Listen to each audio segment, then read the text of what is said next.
you're looking more like the old Steve. I'm not feeling much like him, though. Well, from today, you work directly for Laura, so Chris is out of your hair. I wish. That smug face will be sitting across the office from me, bombarding me with threats. Oh, for goodness sake. The police are convinced he's a nutter, and he still hasn't got a shred of evidence against us. Yeah, but the man's relentless. Listen to me. You have nothing to worry about. Are you up to something? You'll see soon enough. And so will Chris. Thanks for letting me stay over. Tell you what, though, your mum and dad are even more boring than mine. They're just parents. Want one? Did you need those from the shop? What a thing to say. How can you smoke first thing in the morning? It always does my throat in. Scared Mummy or Daddy might see you. Like I care. Hey, what do you think you're doing? Having a fag, want one? You're underage. And if you think it's clever to smoke, you should read the side of the packet. It kills you. Give me those back. It's none of your business what I do. Well, that's just where you're wrong. I'm not having you polluting my air. And if I catch you smoking, I'm straight to your mother and father. You want to choose your friends more carefully. Interfering old cow. You think you're so hard, but an old granny just come and nick your fags. Shut it. You're gonna make me. Don't tempt me, Hopwood. There you go, Al. Terry, is this all there is? You seem to be low on everything. Oh, cash and carry beckons then. Well, would you do the honours? I'll make you out a list. I went last time. Well, I rather wanted to do the accounts. Well, you'll just have to think again. Drayman just called. He's going to have to make delivery this morning. There's been some mix-up with the rota. I'm sorry, Al, but I'm well and truly tied up. Well, we're practically out of nuts and crisps as well. I could go for you, Grandad. Well, I don't know about that. The cash and carry's over the other side of Houghton. Well, I can drive, lend us your keys, make us a list, and give us your account card. Well, I'm not sure. There's an awful lot to get. I'm not some helpless girlie, Grandad.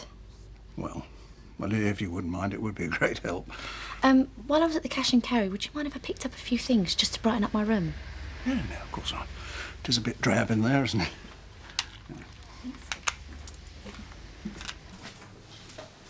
Right, I'm off my round.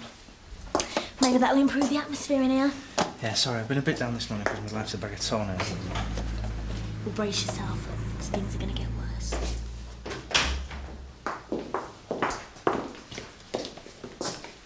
I wondered if we could talk. I think you've said enough. I wanted to apologise. Mother, you never apologise, not unless it's tactical.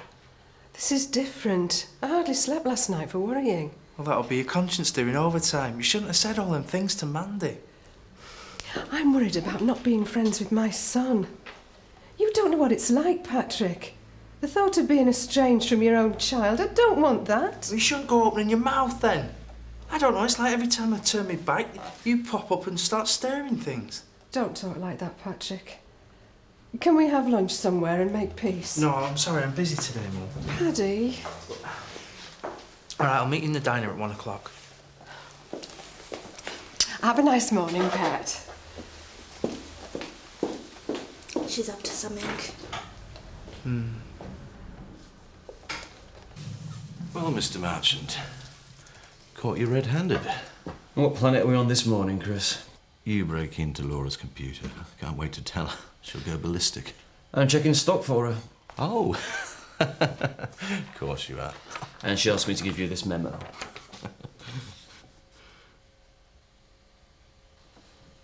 She never consulted me about this.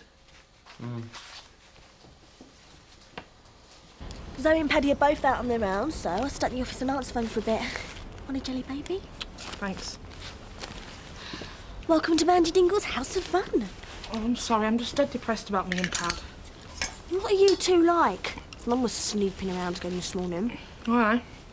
Her and Paddy are off to the diner for lunch. I hope she chokes. You're well out of it, man. Can you imagine a lifetime as her daughter-in-law? She'd be on at you constantly. I still love him. Get back together, will ya? You're both driving me nuts. You don't understand, Kel. Me and Paddy are finished forever. My Uncle Zach called a meeting and made it crystal clear I had to choose Paddy or the family. And I'm a dingle. No matter how much it's broke my heart, the family has to come first. Well, look on the bright side. You're a single girl again. You and me can have some fun, eh? But still love Paddy.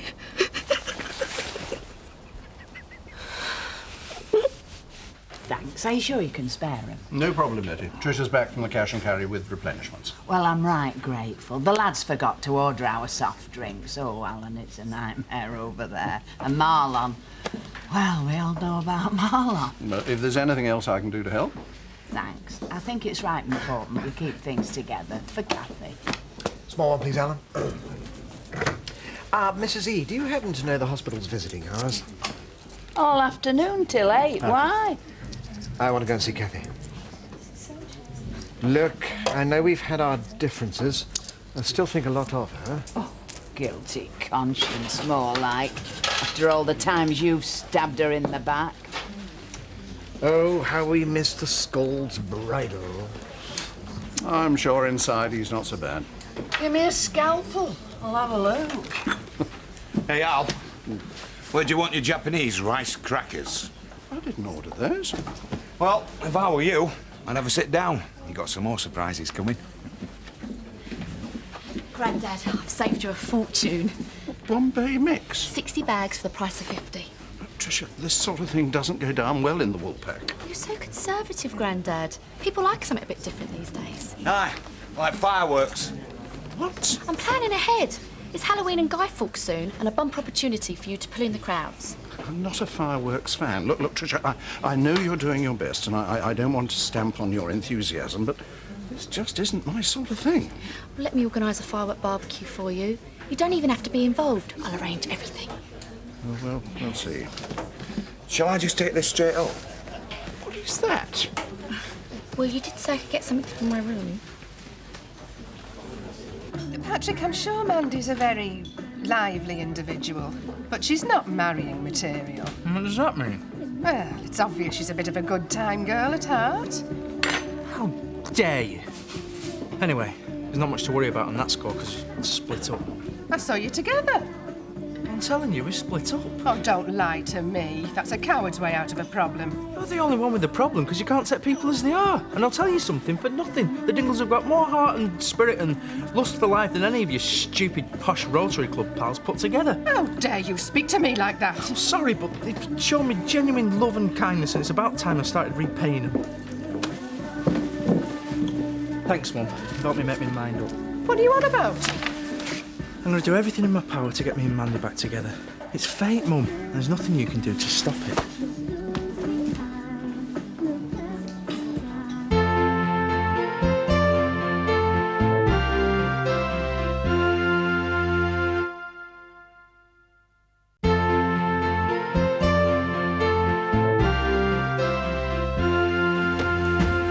Right, divvy up. Yeah, well, I've only got that.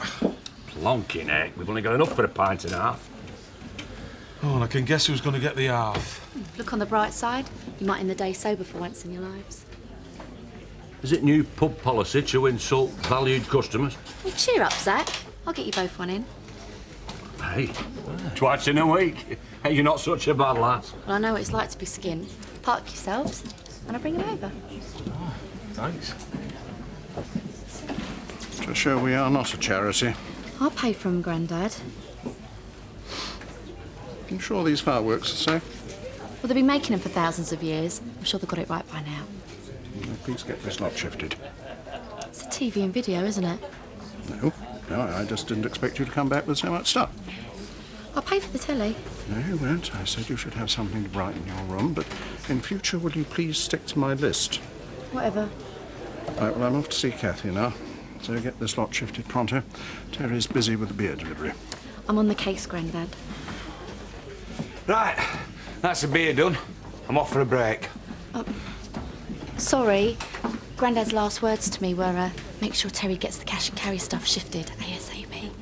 Oh, right. Well, gives an hand then, eh? Well, Grandad said I've got to look after the bar. I'll give you flaming Grandad.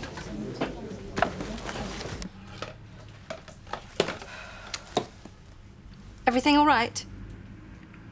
Oh, sorry, I was miles away. Domestic problems.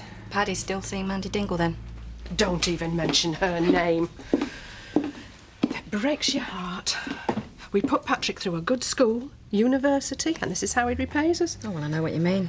I made sure all my kids have had a very good start in life. Do they thank you? Oh, quite the reverse. I can't think of anyone less suitable for my Patrick than that Dingle girl. He's throwing away his life. Well, I could tell you a few choice tales about that Dingle family. Oh, I'm all ears, Mrs. Windsor. No, call me Viv. Barbara, I want as much ammunition as I can get because there's no way my Patrick's marrying into a bunch of gypsies.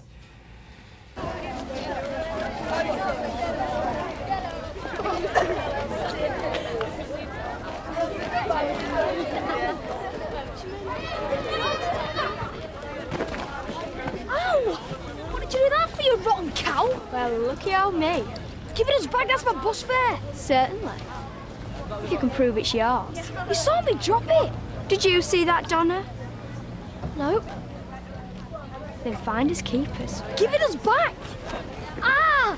You're breaking me arm! I don't like your attitude, Hotwood.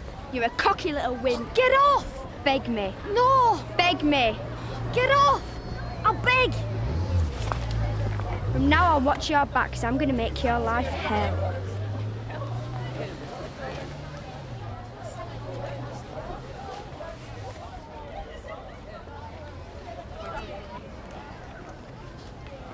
That was a bit rough, wasn't it? I mean, he's only a little kid. Come on, it's just a laugh. Lads think they're so hard and we can show this one is not. Girl power, eh? I know we've had our differences. And I suppose I've tried it on now and again. But it was nothing personal. Always strictly business.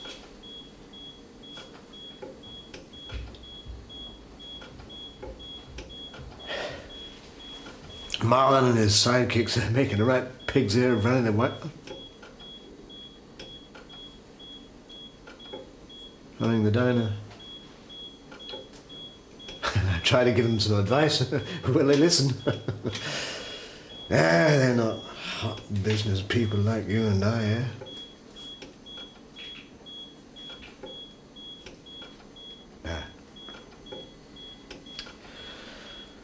Credit where it's due. You certainly turned that place around.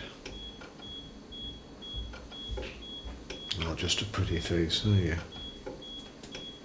Certainly got that. Contrary to popular belief, I'm not made of stone. This may come as a surprise to you, but I've thought about the prospect of you and have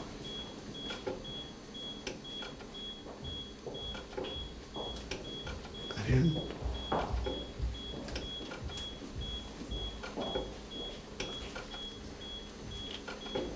Get better soon. Please.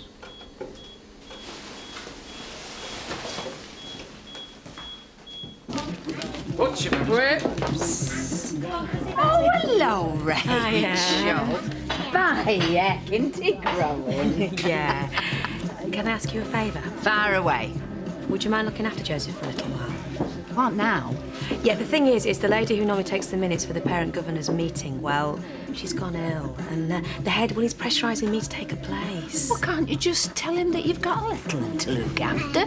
I really, really need to score some brownie points, Betty. It'll only be this once, honest. Sorry, Betty, if you want to work and babysit, you're on your own.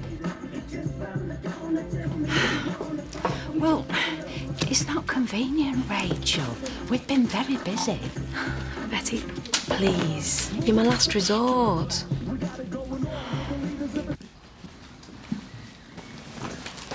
Hey, what time do you call this? I'll play footy with my mates. I missed the bus. Yeah, well, you've missed your tea and all. If you want anything, you'll have to make a sandwich. I'm not that hungry.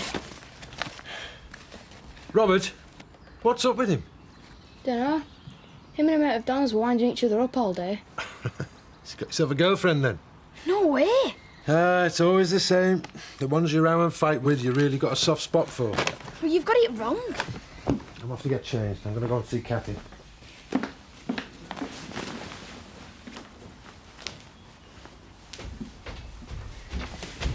You better keep your gob shut. What's up? Whatever happens in school is our business. Not for Jack and Sarah to hear about. I only said about Chelsea giving you some aggro. I reckon she's really got it in for you. Do I look worried? She's just a mouthy cow, all talk. So why were you home late? I lost my bus fare. Lost it? But I saw you with it this morning. I told you, I lost it. Yeah, all right. Oh, don't believe it. Hi, Betty. Hi, Trouble. Oh, dear. His clothes are wet through. Where's Rachel? Well, she's been roped in for somewhat at school last minute and left me in the lurch with this one. Well, that would be the parent-governors meeting. Afraid they usually go on for hours. Oh, that's flipping marvellous, is that? Bang goes me hospital visit. Oh, his clothes are completely sopped. Excuse me? All right, all right. I've only got one pair of hands. Look, calm down. Look, I'll give you a hand. What do you want me to do? Well, I know it seems a bit cheeky, but it is an emergency. Could you nip to Rachel's house and get him some clean clothes? I've got a better idea. Why don't I take Joseph home, clean him up, get him ready for bed, then he's out of your hair. Oh, well, I don't know about that. What would Rachel say? Well, I'm hardly a stranger. Rachel's a workmate and a friend. Excuse me? Yeah, well, I'm not sure. Like you said, it's an emergency. Oh, hello, lazy bones. Pint, please, Alan, and Bayek. Do I deserve it? What about me and the lad? Use your own money. I've had to give Rachel something towards the housekeeping. You're blimmin' useless. Two for them and all. You've been doing a bit of building work. I could do with a dash. For your information, I have been sorting us out somewhere to live. Oh, great. Where is it then? In the house? A 3-bedroom semi on the Agincourt estate. I am not living on an estate in the middle of the city. Well, beggars can't be choosers. Well, this one can. Hey, where you off? Oh, you haven't flaming got one! That man's impossible. Oh, Terry, where did you put the new crates of orange juice? Well, Trish didn't bring any back with her. Oh, for heaven's sake, I gave our last lot to Betty. I'm sorry I've been so long. Where is he? Oh, he's round at your place. Who with? Well, your Grammy took him round a couple of hours ago. He is not my Graham, and you had no right to let him take Joseph. All right, keep your hair on. It's nothing to do with me. Betty was the one looking after him. Well, wait till I see her.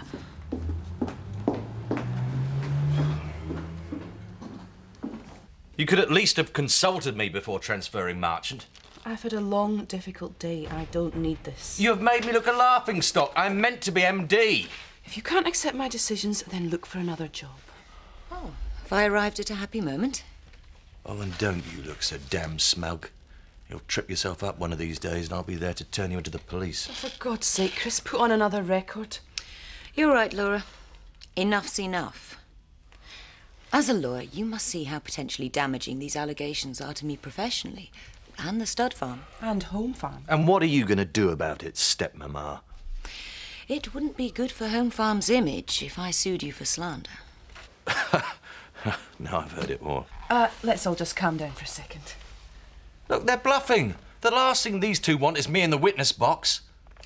Maybe I should talk to my brief, get the ball rolling. You're a solicitor, Laura. What do you reckon my chances are of getting some hefty damages out of Chris? I really don't think it need come to that. That's up to him. Just remember, Chris, your first loyalty is to Home Farm. Lady Tara's put me in charge, so I'm warning you. From now on, keep your mouth shut. Yeah, right.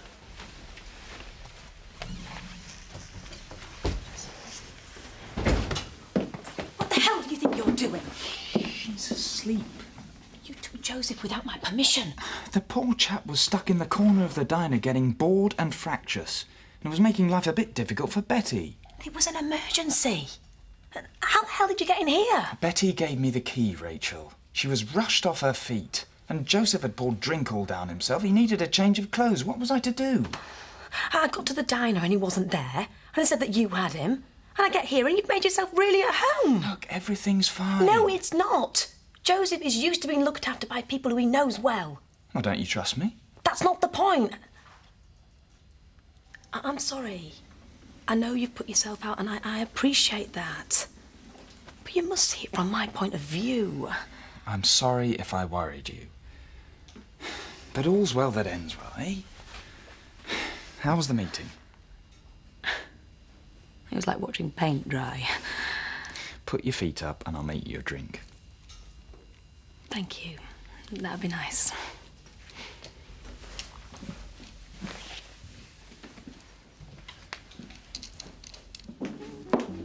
Here you go. Thank you. So what's all this in aid of? Well, show some enthusiasm, Steve. We're celebrating my little masterstroke with Chris. Yeah, well, I wish you'd talk to me about that first.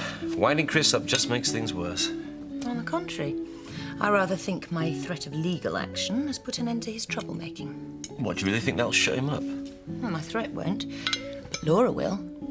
I mean, from her point of view, his blabbing off about you and me is doing untold damage to the good name of Home Farm. Oh, come on, we both know Chris. This'll just make him more determined. You have to sit across from him every day listening to his wind-ups. You can take it.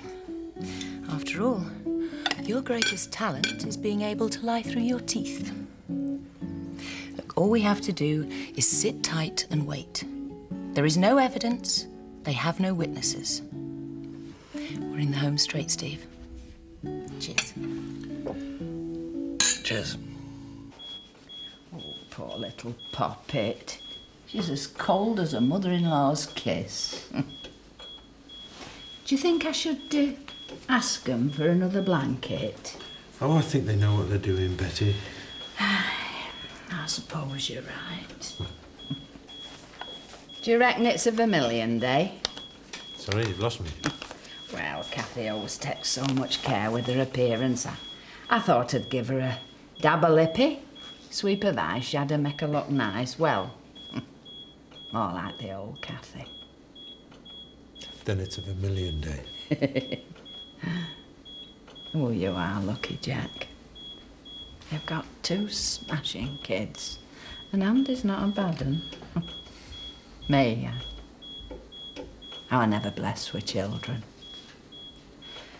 Don't think I'm daft, but Cathy's become almost like a daughter to me. I'll tell you something. No one thinks more of you than Cathy does. Why should this have to happen to Cathy?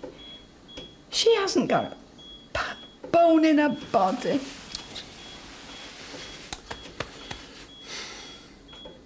Betty? Betty, look.